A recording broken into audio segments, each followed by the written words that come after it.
बिहार में डेमोक्रेसी एक तरह से ग्लिच कर रही है, लोगों की वजह से नहीं बल्कि उस सिस्टम की वजह से जो उनके वोट की रक्षा करने के लिए बना था। आप सभी जानते हैं कि बिहार में असेंबली इलेक्शंस होने वाले हैं, लेकिन उन इलेक्शन से पहले जो बवाल पॉलिटिकल और लीगल फ्रंट पर देखने को मिल रहा है वो किसी ड्रामा से कम नहीं है। हाल ही में हुई सुप्रीम कोर्ट हियरिंग के दौरान बेंच में जस्टिस सूर्यकांत और जस्टिस जयमाल्या बागची ने बिहार के वोटर डिलीशन पर कंसर्न दिखाते हुए कहा कि ट्रांसपेरेंसी इंश्योर करने के लिए लीगल एड प्रोवाइड किया जाए उन वोटर्स को जिनके नाम डिलीट हुए हैं। जिसके बाद सामने आया कि बिहार के बस्तर गांव में 5 लोग तब हैरान रह गए जब उन्हें पता चला कि इलेक्शन कमीशन के ड्राफ्ट वोटर लिस्ट में उन्हें डेड डिक्लेयर कर दिया गया है, जबकि वो सब जिंदा है। इन्होंने वीडियो को लिखा, सर वी आर अलाइव।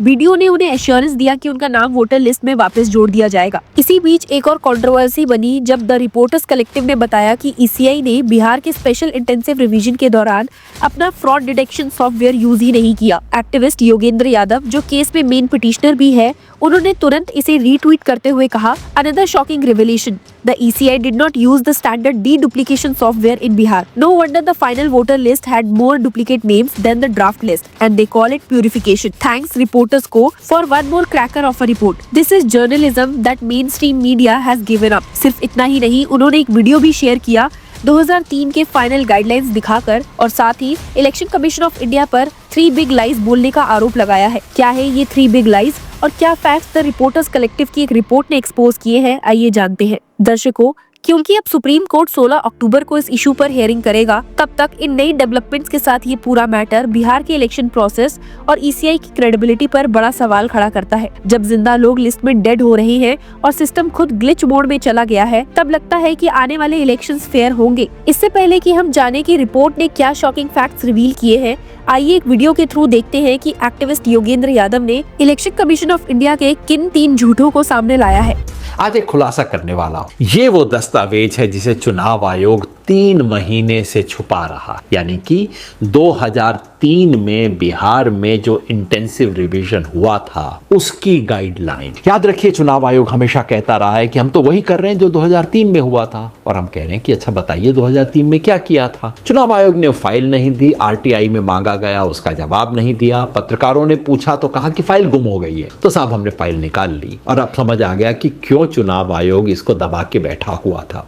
क्योंकि ये जो गाइडलाइंस हैं, ये चुनाव आयोग के एक एक दावे का खंडन करती हैं। चुनाव आयोग 3 बड़े झूठ बोल रहा है। पहला झूठ ये है कि 2003 में भी एन्यूमरेशन हुआ था, लोगों ने एन्यूमरेशन फॉर्म भरे थे और 21 दिन के अंदर सब कुछ हो गया था। अब गाइडलाइन बताती है कि 2003 में कोई एन्यूमरेशन फॉर्म भरा ही नहीं गया था, कोई लोगों को डेडलाइन नहीं दी गई थी। एन्यूमरेटर यानी कि जिसे आज BLO कहते हैं, उसको कहा गया था कि तुम घर घर जाओ और ये फॉर्म भरो, पुरानी वोटर लिस्ट में कोई भी संशोधन है उसको करो और आखिर में head of the house hold के सिग्नेचर करवा लो। नंबर 2, चुनाव आयोग कहता है कि 2003 में तो सिर्फ 4 दस्तावेज का लोगों को ऑप्शन था, अब तो देखिए हमने 11 का ऑप्शन दे दिया है। हकीकत जो पता लगी पढ़ने के बाद वो ये कि 2003 में दस्तावेज मांगे ही नहीं गए थे। दस्तावेज केवल उन लोगों से मांगे गए थे जिनके बारे में शक था कि वो अपनी आयु ठीक नहीं बता रहे हैं या अपना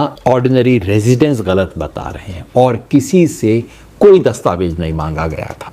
नंबर 3, चुनाव आयोग कहता है कि जो 2003 की लिस्ट में थे उनकी तो नागरिकता की जांच हो चुकी है, बाकी लोग दस्तावेज दें। गाइडलाइन पढ़ के पता लगा कि 2003 में नागरिकता की कोई जांच नहीं की गई थी, बल्कि पैरा 32 में स्पष्ट निर्देश दिया गया है कि एन्यूमरेटर का ये काम नहीं है कि वो नागरिकता की जांच करे। नागरिकता का प्रमाण केवल तभी मांगा गया जब कि कोई ऑब्जेक्शन आया हो या ऐसा इलाका हो जिसको सरकार घोषित करे कि यहां बहुत ज्यादा विदेशी रहते हैं और उस इलाके में कोई नया व्यक्ति आए, या जिसे सरकार खुद विदेशी घोषित कर सके। मतलब कि चुनाव आयोग का SIR का जो सारा दावा है कि 2003 की प्रक्रिया को हम दोहरा रहे हैं, वो बिल्कुल झूठ।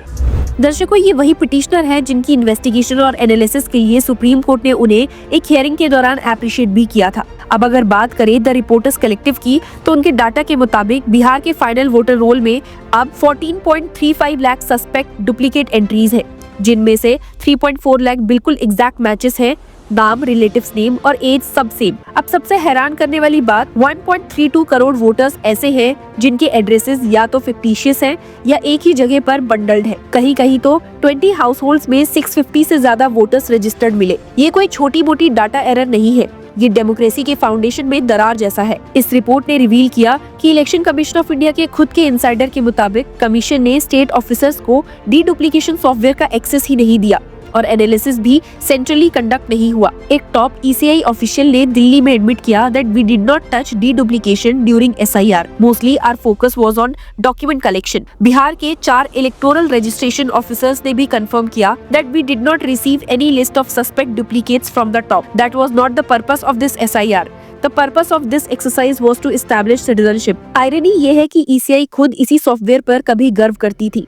2016 में जब doctor Naseem Zaidi chief election commissioner थे, तब उन्होंने national electoral roll purification scheme launch करते हुए कहा था, the commission will use effective information and technology tools to ensure fidelity of rolls. ये सॉफ्टवेयर ईसीआई के फ्लैगशिप आईटी प्लेटफॉर्म एरोनेट के अंदर इंटीग्रेट किया गया था, जिससे डुप्लीकेट नेम्स, एड्रेसेस और फोटोज तक मैच करके डिटेक्ट किए जा सकते थे। 2018 तक ये फीचर स्टेट ऑफिशियल्स को हैंडओवर कर दिया गया था ताकि हर कॉन्स्टिट्यूएंसी अपने सस्पिशियस एंट्रीज पे एक्शन ले सके। पर बिहार के एसआईआर के दौरान ये डिजिटल शील्ड क्वाइटली हटा लिया गया। जैसे एक डिप्यूटी चीफ इलेक्टोरल ऑफिसर ने द रिपोर्टर्स कलेक्टिव को बताया, ERONET's deduplication module is currently only accessed by the ECI in Delhi. Only they have access to voter rolls for all states and can thus authoritatively identify voters with duplicate entries.